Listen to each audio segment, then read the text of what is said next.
नमस्कार सर्वांना. तर आज आलो आहोत नाश्ता करण्यासाठी नारिकेलममध्ये. तर काल माझी नाईट शिफ्ट होती आणि सकाळी खूप कंटाळा आला होता, म्हणून म्हटलं चला घरी जाताना नाश्ता करूनच जाऊया म्हणून.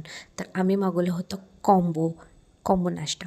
तर यामध्ये ना एक तट्टे इडली येतं, त्याच्यानंतर मेदूवडा, उपमा, शिरा, त्याच्यानंतर चटणी, सांबार आणि इतर 2 चटणी येतात.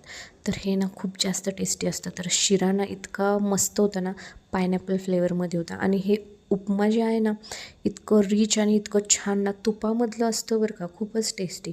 तर कोल्हापूरमध्ये ना पितळे गणपती रिलायन्स मॉल जो आहे, रिलायन्स मॉल नाही, रिलायन्स डिजिटल, त्याच्या खाली नारिकेलम आहे. त्या ठिकाणी तुम्हाला खूप छान साऊथ इंडियन ब्रेकफास्ट वगैरे भेटून जाईल.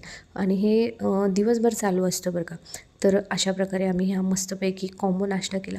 तर यामध्ये सर्वच येतं, तर दोघांना हे भरपूर होऊन जातं. आणि यामध्ये ना डोसा देखील आहे बरं का. तर आमचा डोसा देखील आला होता, आम्ही देखील त्यावर ताव मारला. आणि माहिती आहे का, ही इडली इतकी फ्लफी आणि इतकी सॉफ्ट आहे ना, खूप म्हणजे खूपच छान आहे आणि खूप टेस्टी. आणि ह्याच्याबरोबर दिलेल्या 2 वेगवेगळ्या प्रकारच्या चटणीज ना खूपच छान आहेत बरं का. त्याच्यानंतर आला होता चहा, कॉम्बोमध्ये चहा देखील आहे बरं का. तर ही होती मसाला टी. तर मिस्टरांना माझ्या अजिबात चहा आवडला नाही, कारण त्याच्यात मसाल्याचा फ्लेवर होता. त्याला आवडलं नाही, पण मला खूप जास्त आवडला बरं का चहा. खूप जास्त फ्लेवर्ड आणि खूप छान होता. तर अशा प्रकारे आज आम्ही नाश्ता एन्जॉय केला. व्हिडिओ आवडला असेल लाईक आणि सबस्क्राईब करा. थँक्यू.